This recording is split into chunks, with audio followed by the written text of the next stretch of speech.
দেশে বর্তমানে ১৩৬টি বিদ্যুৎ উৎপাদন কেন্দ্র রয়েছে। এর মধ্যে ৪৭টি বিদ্যুৎ কেন্দ্রের উৎপাদন বর্তমানে বন্ধ। এই ৪৭টি কেন্দ্রের মধ্যে ২৭টির বিদ্যুৎ উৎপাদন বন্ধ রয়েছে শুধুমাত্র জ্বালানি তেল ও প্রাকৃতিক গ্যাসের সরবরাহের অভাবে। ভারতের আদানি বিদ্যুৎ কেন্দ্রের একটি ইউনিটের উৎপাদন বন্ধ থাকায় সেখান থেকেও পাওয়া যাচ্ছে না চাহিদা অনুযায়ী বিদ্যুৎ। ফলে দেশে ১৮,৫০০ মেগাওয়াটের বিপরীতে বিদ্যুৎ সরবরাহ করা সম্ভব হচ্ছে ১৬,৫০০ মেগাওয়াট। বিদ্যুতের এই ঘাটতি মারাত্মক প্রভাব পড়েছে সাধারণ মানুষের জীবনযাত্রায়। ভরা মৌসুমে ব্যাহত হচ্ছে সেচ কার্যক্রম।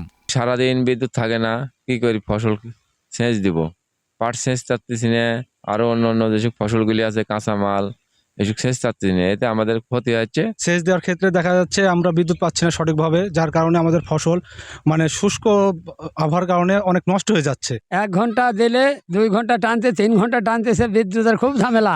দেশে গ্যাস ভিত্তিক বিদ্যুৎ কেন্দ্রের উৎপাদন সক্ষমতা ১২,০০০ মেগাওয়াট, কিন্তু এই কেন্দ্রগুলো পুরোপুরি চালু রাখা সম্ভব হচ্ছে না গ্যাস সংকটের কারণে।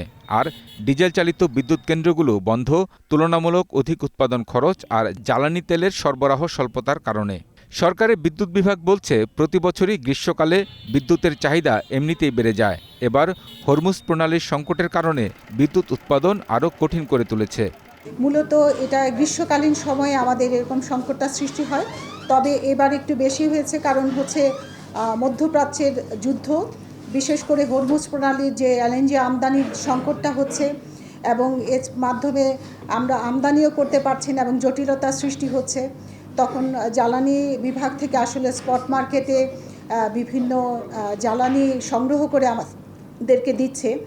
এর কারণেই মানুষের ভোগান্তিটা সৃষ্টি হয়েছে। দেশের বিদ্যুৎ উৎপাদন অনেকাংশেই নির্ভরশীল মধ্যপ্রাচ্য থেকে আমদানি করা গ্যাস আর জ্বালানি তেলের উপর। এর উপর ভারত থেকে আমদানি করা আদানির বিদ্যুৎ থেকেও পূরণ করা হয় দেশের বিদ্যুতের চাহিদা। জ্বালানি বিশেষজ্ঞদের মতে বিদ্যুৎ খাতে পরনির্ভরশীলতা কাটিয়ে নিজস্ব সক্ষমতার উপর নজর দেওয়া এখন জরুরি। একটা মাইন্ডসেটের দরকার।